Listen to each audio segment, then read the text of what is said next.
It was the autumn of 2009 when 26-year-old Della Morrow first understood what it meant to be inconvenient. The letter came on a Thursday, tucked between a hydro bill and a seed catalog.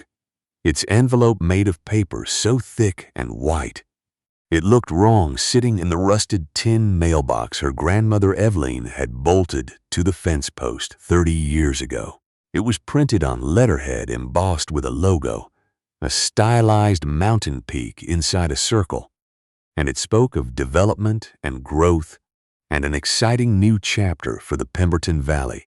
It announced that a company called Ridgeline Hospitality Group had acquired the 600 acres of crown land bordering her property to the north, and that construction on a boutique wilderness lodge, the Vantage, 40 rooms, full spa, farm-to-table dining, would begin the following April. It was signed by someone called Director of Community Relations, which Della had learned from the years her grandmother spent fighting the municipality over road access was a title that meant, "We have made a decision, and this letter is a formality." Let me tell you what Della was protecting, because you have to understand what was at stake before you can understand what she did to protect it. The Morrow property sat on 11 hectares of river-bottom land in the hills outside of Pemberton, British Columbia, about 2 hours northeast of Vancouver. The soil there was deep and dark, enriched by decades of glacial silt and composted matter, the kind of soil that agricultural extension officers drove out from the coast to examine and photograph. Evelyn Morrow had farmed it for 40 years. Before her, Della's great-grandfather Silas had cleared the first 2 hectares by hand, pulling stumps with a borrowed horse and a chain, planting apple and pear trees in rows so straight they looked surveyed. The farm ran on a gravity-fed irrigation system Silas had engineered from a spring higher. On the hillside, a network of buried pipes and wooden sluice gates that still worked, that Della still relied on, because it cost nothing to run and never broke down. What the Morrow farm produced was not remarkable by industrial standards. It was remarkable by every other standard. Della made hard cider from 11 heritage apple varieties, some of them documented nowhere else in the province. She pressed pear wine from the old trees.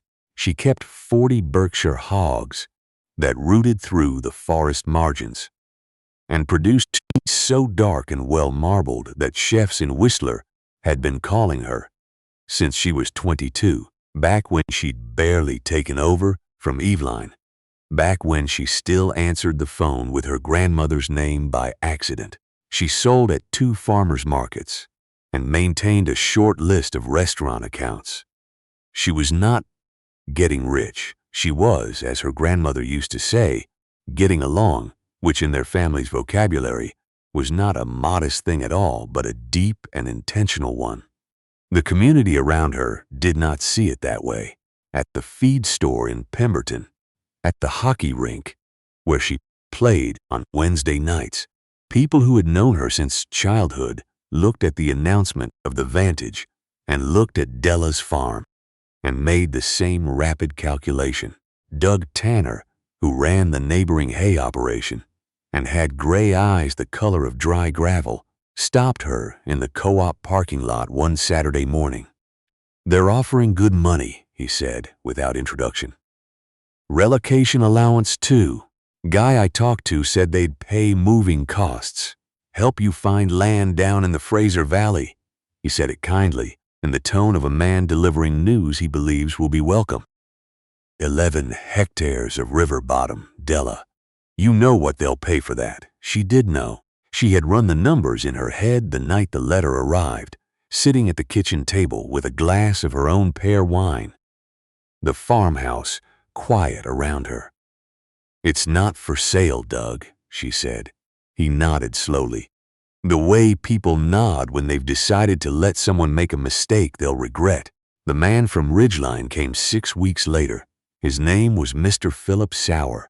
He drove a rented Audi Q7 that looked theatrical on the gravel lane and he wore a quilted vest over a dress shirt, which Della recognized as the outdoor industry version of a suit.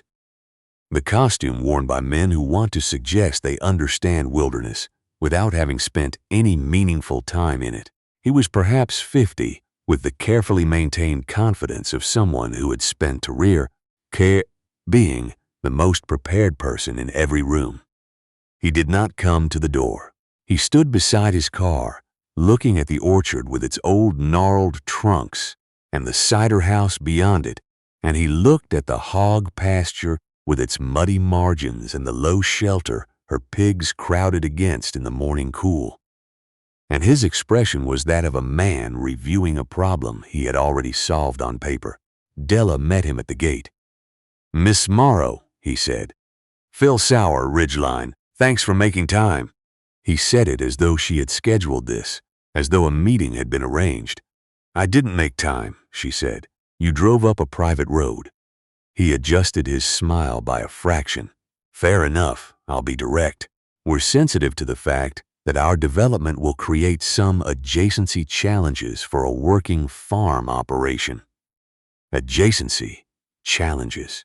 She turned the phrase over in her mind like a stone. "We think the neighborly thing to do is to come to you early. The offer we're prepared to make is well above assessed value. You'd have the resources to reestablish somewhere with more room to grow further from development pressure." Della looked at him for a long moment. Over his shoulder, she could see the oldest apple tree on the property, a Gravenstein her great-grandfather had planted in 1931, its trunk wider than her arm span, its bark furrowed deep as a riverbed. "The farm is not for sale, Mr. Sauer." He kept the smile. "Construction will be significant.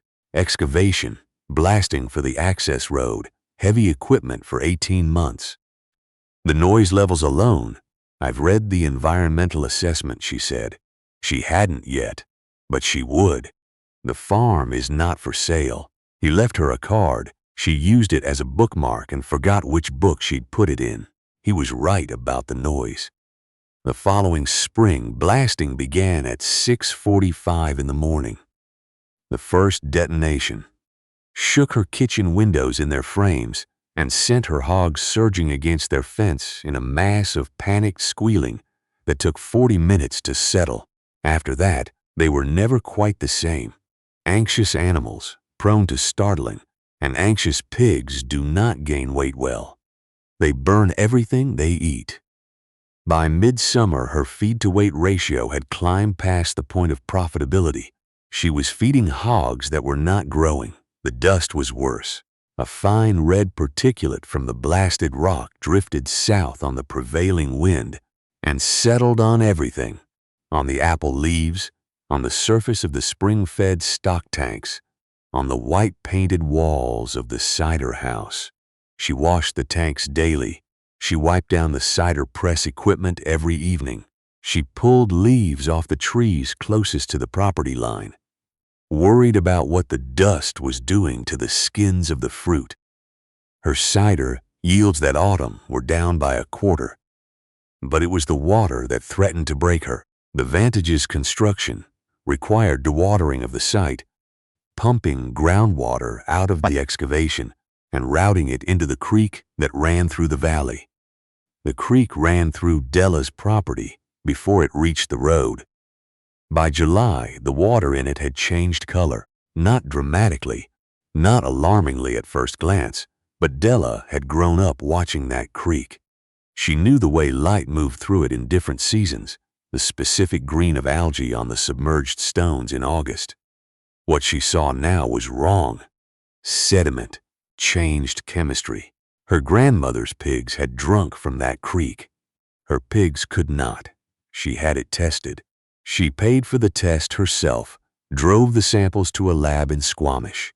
The results came back showing elevated turbidity and trace minerals consistent with construction disturbance.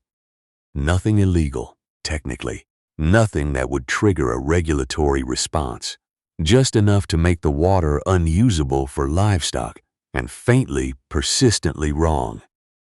That was when she went into her grandmother's study. Now let me explain something about Evelyn Morrow, because the story turns here in a way that requires you to understand who she was. Evelyn had farmed this land from 1969 until her death 6 years before the letter arrived. She had kept every record of every year in ledgers. She ordered from a stationery supplier in Vancouver thick, hardbound books with marbled covers. Their pages ruled in columns she filled with her neat, compressed handwriting. Rainfall, soil temperatures by month, apple varieties, yield per tree, pressing dates, sugar content, hog birth weights, growth rates, slaughter dates, water table measurements taken from the same spot on the creek bank every March and September for 30 years. Della had kept the ledgers in the study, but had not read them as documents. She had read them the way you read a relative's handwriting, recognizing the hand, feeling the presence, not processing the content. That July, she sat down and actually read them. What she found, in a ledger from 1987, was a section she had never noticed. Evelyn had written it in the margin of the water measurement pages, in smaller script than usual, as though thinking on paper. The section was titled, simply, Boundary Problem, Possible Solutions. In 1987, the provincial government had talked about expanding a ski area access road that would have run within 300 meters of the Morrow property. The project had been canceled, but Evelyn had spent a winter thinking through what she would have done. Her notes covered 4 pages. She had researched riparian buffer systems, the use of native vegetation to filter and slow water movement, to stabilize creek banks, to absorb sediment before it entered the watercourse. She had listed species: red alder, black cottonwood, Sitka willow, native sedges. She had sketched a planting plan, noting which species would establish if fastest, which would have the deepest roots, which would provide the best canopy for regulating water temperature. She had written, in the margin at the bottom, "A living filter is cheaper than a lawyer and it works while you sleep." At the end of the section she had added, "If it comes to this, plant first, document everything, let the land do the work." Della sat with that ledger for a long time. Then she made 2 phone calls. The first was to a riparian restoration ecologist at UBC, who agreed, after some persuasion, to consult by phone. The second was to the Ministry of Environment, to ask specific questions about water licensing and the rights of downstream landowners. What the ecologist confirmed was that a properly established riparian buffer could, within 2 to 3 growing seasons, substantially reduce sediment and mineral infiltration. What the ministry contact told her, carefully and without explicit legal advice, was that a downstream water license holder had documented standing to request remediation if construction activities demonstrably affected licensed water use. Della had a water license. Evelyn had registered it in 1974. It was for agricultural use. It predated the Ridgeline land acquisition by 35 years. She did not call a lawyer yet. She called a nursery in Agassiz. What followed was the hardest 18 months of Della Morrow's life. And I want you to sit with that for a moment, because she was not a person who used that phrase loosely. She had taken over a farm at 22 after her grandmother's stroke. She had restructured the entire hog operation in her 2nd year when porcine epidemic diarrhea moved through the valley. She had replanted 40 trees after a late frost killed 1/3 of the orchard. She knew hard.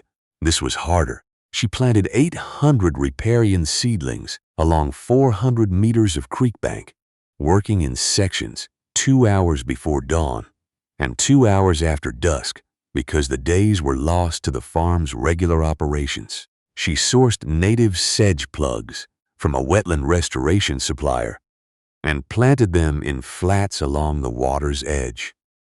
The willows she planted from live stakes, she cut herself from a colony on the back of the property, driving them into the saturated bank with a rubber mallet. her arms aching past the point of sensation. She documented everything. A notebook in her vest pocket at all times. Water clarity observations, dates, photographs taken from the same positions at the same times of day. She had the creek tested again in October, again in February. The second test showed marginal improvement. The third, taken in the following spring after a full growing season of the buffer plantings, showed measurably better results. Not perfect, but the trend line was clear and the trend line was documented. The rest of the valley did not understand what she was doing. They saw a young woman planting shrubs along a creek in the dark and drew their conclusions. "She's losing it," she heard, not directed at her, from two people at the Wednesday night hockey game, working herself to death over a patch of dirt. Doug Tanner stopped her again that second winter in the parking lot of the same co-op. He was genuinely concerned. She could see that. "Ridgeline is still making the offer," he said quietly. "I talked to their guy. It's still on the table." "I know," she said. "Della." He put a hand briefly on her arm. "You can let it go. There's no shame in it." She thought about the Gravenstein tree. She thought about Silas pulling stumps in 1929. She thought about Eveline's 4 pages of margin notes, written in a winter of preparation for a crisis that never came, preparation that had waited 20 years to be useful. "I can't let it go," she said. "But thank you, Doug." There was a night, a specific night she would describe later, when people asked her when she came closest to the edge. It was January, and she had been breaking ice on the stock tanks every morning for 3 weeks. A pipe in the cider house had frozen and split, and she had spent 4 hours in temperatures that stole the feeling from her hands making the repair. The hogs were underweight. The creek buffer plantings looked, in the winter dark, like nothing, like bare sticks in frozen mud, like a plan that had no right to call itself a plan. Across the property line, she could see the nearly complete frame of the Vantage's main structure, its steel bones lit by construction floodlights, enormous and inevitable looking against the mountain. She sat down on an overturned bucket in the cider house, her repaired pipe dripping slowly behind her, and she let herself feel the full weight of it for exactly as long as she could stand. The money, the ease, a farm in the Fraser Valley, flat land and good sun, and no one blasting rock 40 meters from her orchard. It was not an unreasonable life. Then she thought about the water license from 1974, about the creek test results, their trend lines moving in the right direction, about what the riparian ecologist had called the buffer's establishment threshold, the point, 2 to 3 seasons out, at which the root systems would be deep enough to do their work without her intervention. She was 1 season away from that threshold. She stood up, put on her second pair of gloves, and went back to check the hogs. The Vantage opened in the spring of the 3rd year, and it was, by any reasonable assessment, spectacular. 40 rooms of timber and glass and fieldstone. A spa built into the hillside. A restaurant headed by a chef who had trained in Copenhagen and who spoke at length in his opening week interviews about his commitment to sourcing local and building relationships with regional producers. He explained in a profile in Vancouver magazine, already begun conversations with several farms in the valley. He had not spoken to Delamaro. She watched the opening weekend coverage on her laptop in the cider house, tasting the first pressing of the new season's Gravenstein crop. It was, she had to admit, very good cider. The first sign came in late May, not with drama, but with a knock on the gate. The woman at the gate was perhaps 60, with walking poles and trail runners, and the quietly alert look of someone who spent serious time outdoors. She introduced herself as Frances Lapointe. She was staying at the Vantage, she said. She had gone for a morning walk and followed the creek path and seen the orchard. She asked if it was possible to buy some cider. Della sold her 3 bottles. Frances Lapointe asked what varieties of apple were in the Heritage blend. Della explained each one, walking her along the row of old trees, naming them as they went. The woman listened with the focused attention of someone who was professionally interested in what she was hearing. 2 weeks later, a package arrived at the farm. It contained a copy of an article from a food and travel magazine, published that month. Frances Lapointe was, it turned out, a food editor. The article was about the Vantage and the Pemberton Valley, and the notion of luxury in the Canadian wilderness, and near its end was a passage about an unexpected discovery on a creekside walk. A heritage orchard producing cider from varieties that predated Confederation, tended by a third-generation farmer who still used the gravity-fed irrigation system her great-grandfather had built. The article called Morrow Farm Cider the most Canadian thing she'd tasted in years. It called the farm itself a living argument against the disposability of the old. Della read it 3 times. Then she put it in the ledger from 1987 next to Evelyn's margin notes. Within a month, the calls started. Not from strangers, from the Vantage.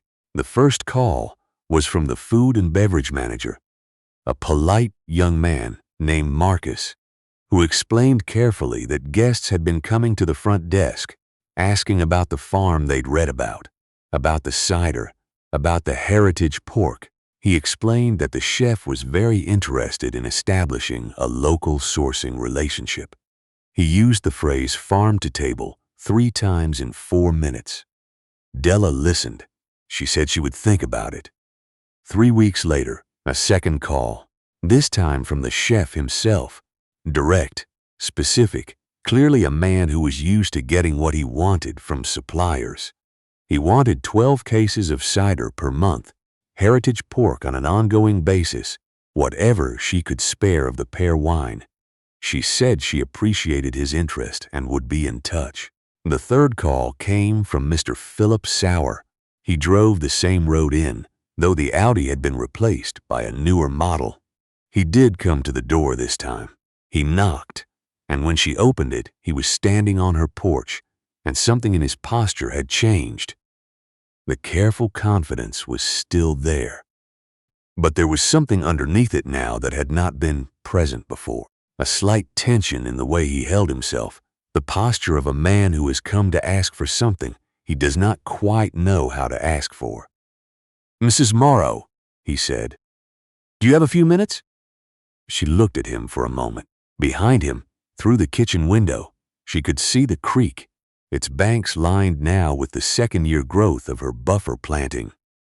The willows 3 meters tall, the alders filling in, the whole thing green and dense and doing exactly what Evelyn's margin notes had said it would do. "Come in," she said. "I'll put the kettle on." She did not offer him anything to apologize for the previous conversation. She just made tea. He sat at the kitchen table and explained that the Vantage was, as he put it, facing a sourcing credibility gap. Their guests, a specific demographic, he explained, of high net worth travelers with sophisticated expectations around provenance and authenticity, had developed what he called a strong preference for locally produced goods. The magazine article had crystallized that preference around Morrow Farm specifically. The chef's Copenhagen-trained farm-to-table commitments were looking somewhat hollow when guests were walking off the property to buy cider from a farm next door. "We'd like to discuss a supply arrangement," he said. "Cider, pork, the pear wine when available. Exclusive preferred supplier status. The restaurant, the gift shop, welcome amenity packages." Della poured his tea. She set it in front of him. "I appreciate you coming in person," she said. "I have a few conditions." He nodded, as though he had expected this.